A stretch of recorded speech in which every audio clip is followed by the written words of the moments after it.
Hello again, everybody. This is EJ from For the Love of Language. And I'm Stacy, also from For the Love of Language. It's almost like the two of us are on the podcast together and we're both doing it under the same name, For the Love of Language. I can't even talk. I was just going for like a radio talk show host entry. It wasn't meant to be exclusive. It started with my name and then I kept going and then there was no going back. It's A-okay. I'm just gonna tease you about it because you should. Yeah, that was a little weird. I mean, we could restart if you want. No. This is great. We're committed. We're committed. I'm committed. I'm buckled up. I'm ready to go. We really are. We're recording this on a day where we're both in just kind of a silly, goofy mood. Our last episode, we were in a bit of a silly, goofy mood, and the vibes are continuing.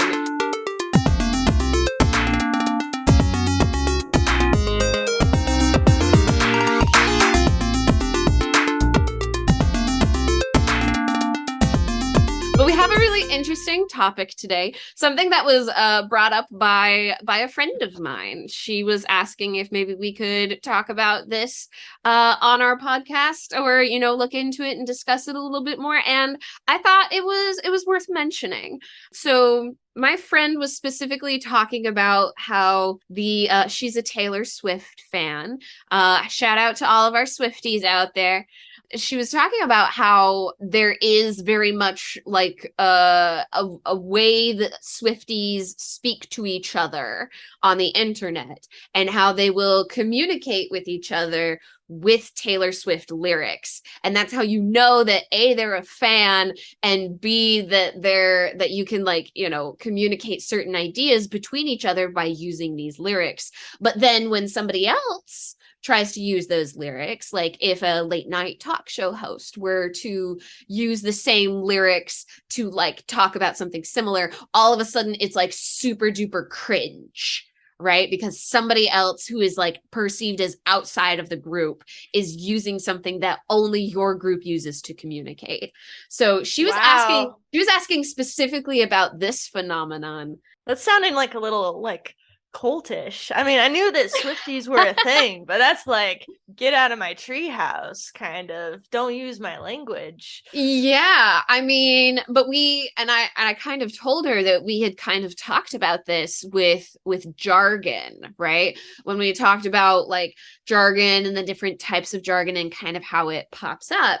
But I think what she was more curious about was maybe about the social perception of these things, right? Because it's no surprise to any of us, especially those who have listened to our podcast about jargon, that different groups will have different terms that they use or different ways that they communicate to kind of show their identity. But the thing that kind of shocked her the most was the fact that it's, quote, cringe when somebody outside of the circle does it.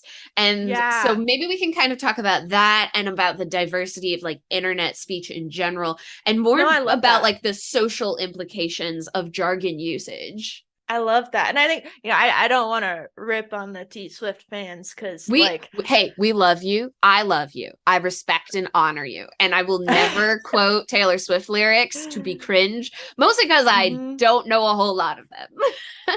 I was going to say something about I'm the problem, it's me, but it's fine. No, I love Taylor Swift's music. She's got some really good stuff. And when I said, that's a little cultish, there's a lot of groups, and we talked about this with jargon of it might make sense to try to restrict your language to your group for a few different reasons. And, maybe it builds a stronger group identity.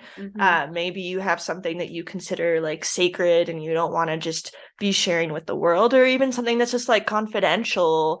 You wouldn't go talking about your personal relationship with a partner in great detail with other people. There's things that it makes sense to keep a little bit more sequestered, even linguistically, potentially. But I do think that is a really interesting call out, especially with saying I can say this, but if someone else says this, it's cringe, especially if like you don't necessarily always know where the other person's coming from or what their background actually is.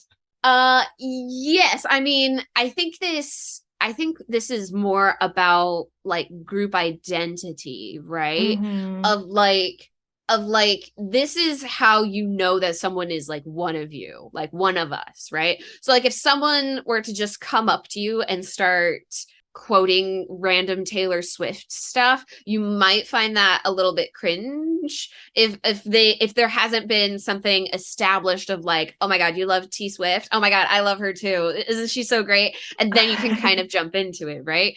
And Mm. show your identity. So it's one of those like markers of it's not necessarily like exclusion either. It's just like and it's not even that the lyrics are sacred, I don't think, because it Mm-hmm. doesn't have that same it Yeah, doesn't no, have that I same like the wasn't. lyrics are accessible to anybody.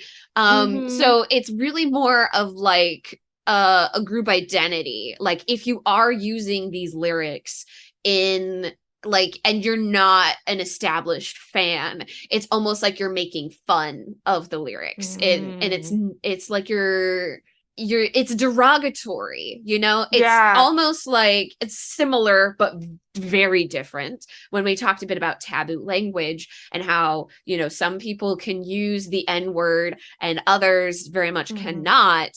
It's again one of those terms that's like exclusionary. It's a group identifier. It would be very cringe and very not okay for certain people to say certain words when they're not attached to that group.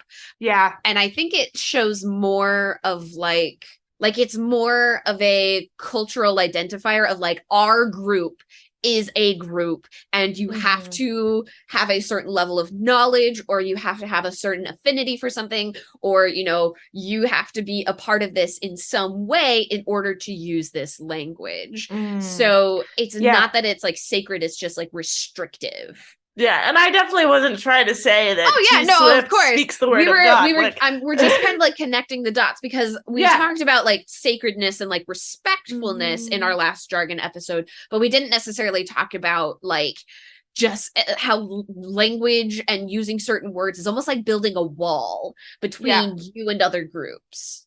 And that's really interesting in the context of like internet chat groups, Yeah. especially because trolling is a huge problem. Mm-hmm.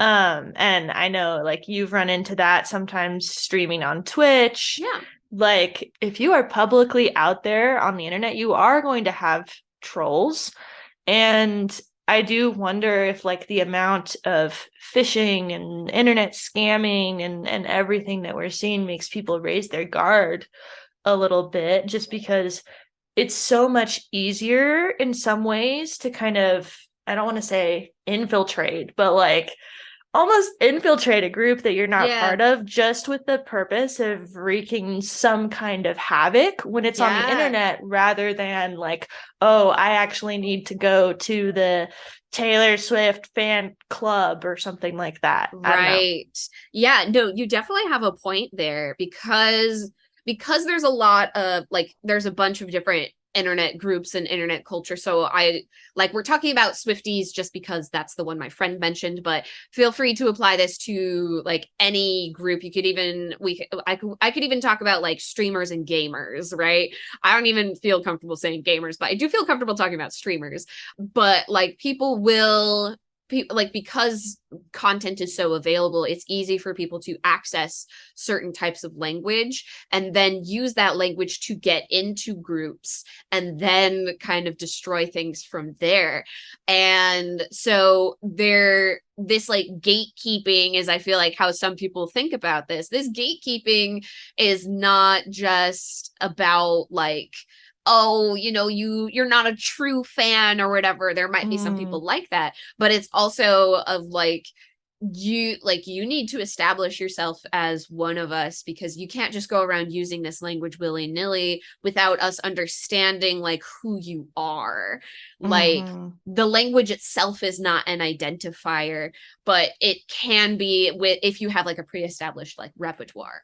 So it Yeah. is it's a tool, it's a marker, it's an identifier, but it's become like, it's to the point where the language alone is not enough for you to be associated with certain groups, just because stuff like trolling exists, and it's so Right. easy to access certain groups with a certain level of knowledge about them. Yeah, and I think it's interesting you brought this up in terms of gatekeeping. Like, there might be some good reasons to gatekeep in certain scenarios. I think at this point that has like a lot of really negative connotations for people, Mm-hmm. but there's valid reasons to try and keep trolls out, for Mm-hmm. instance, or try and keep people out that are just gonna, destroy the community that you're trying to create. Yeah. And I think that's also a kind of interesting thing when it comes to the internet, especially. I think people can go to extremes on Yes. either side of that. So you have people who will be like, you know what? Never block anyone from your page. Or there's some people that, like, someone asks a question and they interpret it in a negative way, and then they're going to block people. And so I think, some of our conversation about prescriptivism and descriptivism kind of applies here, of like, who's making the rules? Do we have any kind of objectivity? And, in reality, in a lot of scenarios, we don't. It's just Yeah. like one person's subjective judgment. And when you're saying, oh, it's cringe that this person is doing this, like, I don't usually use the word cringe, but I've definitely had that thought in other words Yeah, I mean, about different people and I'm scenarios. using language that she like shared with me. So this Oh, is, I have nothing against yeah, the word cringe. I'm just I saying that I understand. I don't understand. personally like that word. Oh It's yeah, just I like totally get the word it. makes me cringe. Yeah, it's kind of like how people don't like the word moist. Yes, You had to it bring it up. evokes similar feelings. It's fine. It's just Right. one of those words. Right. But synonyms for cringe: tacky, Hmm. tactless, just not cool. I don't Yeah, know. just not cool. Yeah. But cringe is a great descriptor. It's Uncomfortable. Yeah. it's wonderful. Uncomfy. Yeah. But yeah, I just wanted to bring that up, of like, there's always going to be people on both sides of that, even with a Hmm. specific scenario. I was watching some of the Survivor episodes that are on Netflix right now, and you have like very polarizing characters in Survivor. And so like the host in the post-season show is like, you know what? I had so many people asking me, they were like disappointed that this person didn't move on. And then they were also like, why on earth was that person still there for so long? Like, people are very opinionated, but then you also are going to have individuals who either support or don't like those individuals on the show. Like, there's Hmm. always a spread of opinion there, and I think it's Yeah. just good to acknowledge that. Yeah, like I was listening to Patton Oswalt. He's a famous comedian.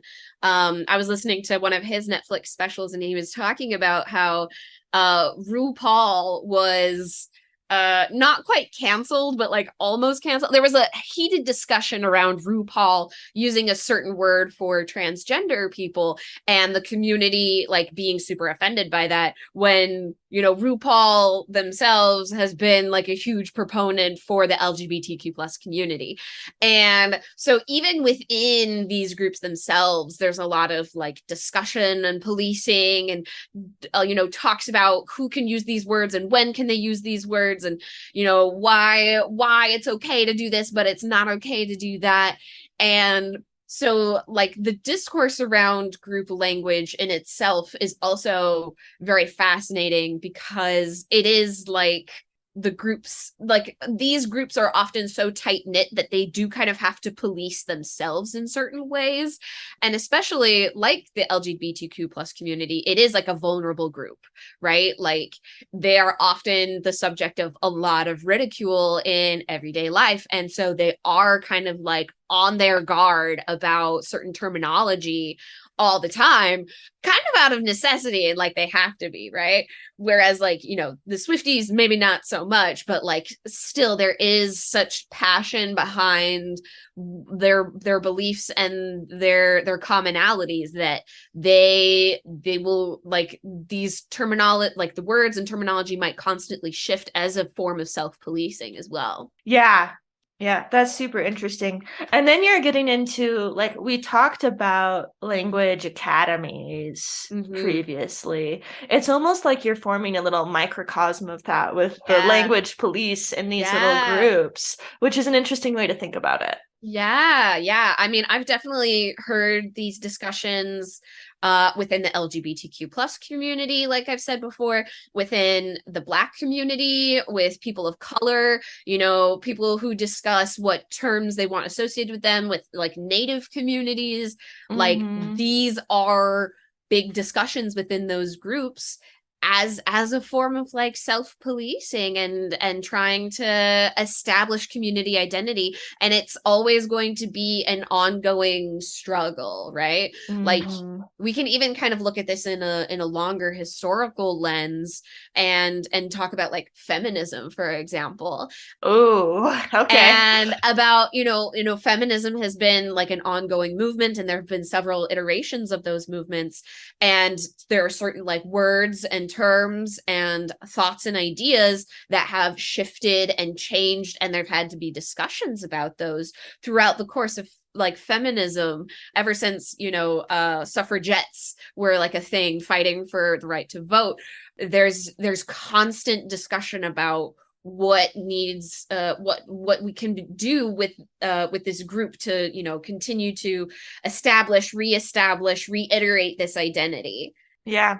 And it's really interesting also because like this is a broad array of topics that we've It already brought is, up, from yeah. like feminism to Taylor Swift to like even your local soccer club could have a little bit Yeah. of its own lingo. Oh And yeah. like that's totally okay. It's totally normal. Yeah, it's completely natural for this to Yeah. happen. And I think there's something as well about like some people, their entire lives are going to revolve around Taylor Swift and her music. And like that is their passion. And, for some people, it's football is their passion or, software is their passion. And like, who's to say that any of these things is better than the other? Like, if I think that's a part of where this kind of like gatekeeping and stuff tends to come up is that people tend to feel like, the stuff that I'm passionate about is the stuff that matters most. And the stuff that I don't understand is stupid. Not to like put it too That's like, strongly, but that's like yeah, yeah, a that's a very an broad emphasis. kind of it's kind of a broad sentiment. Before you learn about something, it's hard to understand and fully appreciate it. Yeah. And so like for me, I'm not a Swiftie. And so if you were to say like, there's this entire group of people with their language and stuff centered around this, like I love Taylor Swift's music, but like to me, honestly, that's a little bit insane because like I wasn't aware of how, I mean, I did hear about her last ticket sales and how insane that was. But like Yeah. as an outsider looking in, I think it's easy to be a little bit derogatory. And I do want to be careful about that because Yeah. it's not like there's more. I think everybody makes or tries to make rational choices based on their experience and what matters to them. Hmm. And like to me, at the end of the day, it still just comes down to, respecting other people and other people's choices. Hmm. And, if for some reason you tried using some of this language and somebody's like, oh, cringe, like you shouldn't be doing that. Um, I don't know how I would feel about that. Like, I'm sure I've had that happen to myself in the past. And it's Yeah. definitely something where I'd be like asking more questions of like, oh, well, why shouldn't I be saying this? Like, I wasn't trying to disrespect anyone. Like, I think there's that other side of the coin as well. I'm Hmm. just kind of rambling at this point, but Yeah, no, but you make perfect sense. I understand exactly where you're coming from. I mean, at the end of the day, it does just come down to a matter of respect, and we kind of like landed on that note in our jargon podcast too, of like, if someone says, "Oh, hey, you can't use that term," like ask about why, learn more, come from a place of curiosity and learning rather than judgment. And with the understanding that all of these groups are like, it's okay for people to do this. It's okay for right. language to be somewhat restrictive, and it's completely natural for that to be the case. And there's going to be groups that you're not going to be able to become a part of Mm-hmm. maybe easily or even at all. And Yeah. that's also just a part of life. Yeah, that's kind of just how it goes.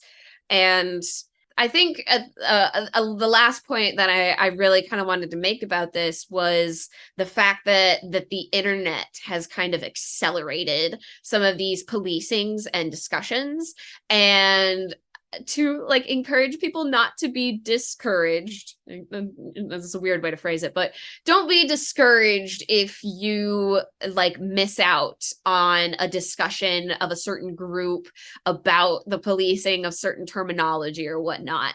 Like the internet moves at an insanely rapid pace, and whether you are the one inside of the group helping with the policing or someone outside of the group, just be aware that like this policing doesn't need to be harsh. It doesn't need to be hurtful.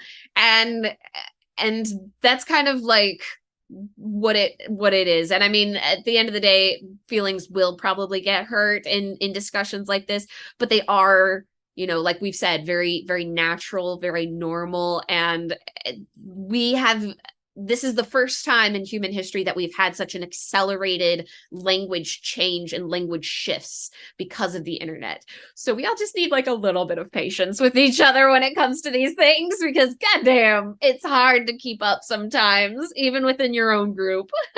Yeah, it's definitely interesting how, like, not only the internet making things super public, but like the decisions of app creators, like my mind wants to like dive way too into the weeds on this working in software, but the decisions of the people that create the software when they like add in options to block people. Yeah. Like on Facebook, you have the option to snooze someone for 30 days so you don't see them on your feed, or you can block them, or you can unfollow them. There's like these different levels of policing that you can do just on an individual feed. Yeah. And then you have that in groups as well. And I think the ways that functionality is implemented impacts how the policing happens as well. And I think sometimes, you know, in real life, if you're kicked out of a group, you generally have the opportunity to say like, hey, why? Like usually you actually have a conversation with someone. If you're on Facebook, someone can ban you from a group and you can be like, I have no idea why that just what went happened, wrong. right? Yeah. Like, what on earth was that admin thinking? Yeah. And in some ways, you can totally bypass that entire conversation, which I think also changes the way that things function. But that's also super tangential. I'm really all over the place today. We're a little sporadic, but I mean it is a good point and something to think about. And we're all trying to figure out how to do this internet thing together. And so, you know, having mistakes about, you know, how strict policing can and should be, you know, is a very large discussion that we as humble linguists may not be able to like fully cover in a single episode that we based off of the Taylor Swift fandom. Yeah, I would definitely say though, if you haven't already, listen to our prescriptivism versus descriptivism podcast, especially. You can listen to our globalization and our jargon podcast. Those kind of touch on some other things that we've mentioned here. Yeah. But really, like the biggest point for me when it comes down to things like this is like try to make friends, assume the best, be nice to everyone. And, you know, everybody is at a different stage in their understanding of language and prescriptivism and like learning about group dynamics as we interact. And so I guess, yeah, you know, my biggest thing there would just be nice. I feel like we end most of our podcast with, hey, just be nice. If you could just, you know, be a good dude, be a good human. Yeah. That would be great. And I mean, yeah, I mean, we can talk about like cultural relativism and stuff at one point. I think we already have, but like, you know, just assume that people are trying their best, because most of the time they are. I like that we end on these very sweet, optimistic notes about the nature of humanity. At the very end of the day, if you learn anything from our podcast, it's that we're hopeful for humanity on some level. Right? It's good. It's good. Well, I think I gotta go listen to some T Swift now. Oh yeah. Now we gotta join the fandom ourselves. Just kidding. I don't know if I'm gonna, but I do support and love all my Swifties out there. Shout out to all my Swifties. All right. Follow us at For the Love of Language. Let us know what topics you would like us to touch on, and have a fantastic day. Bye.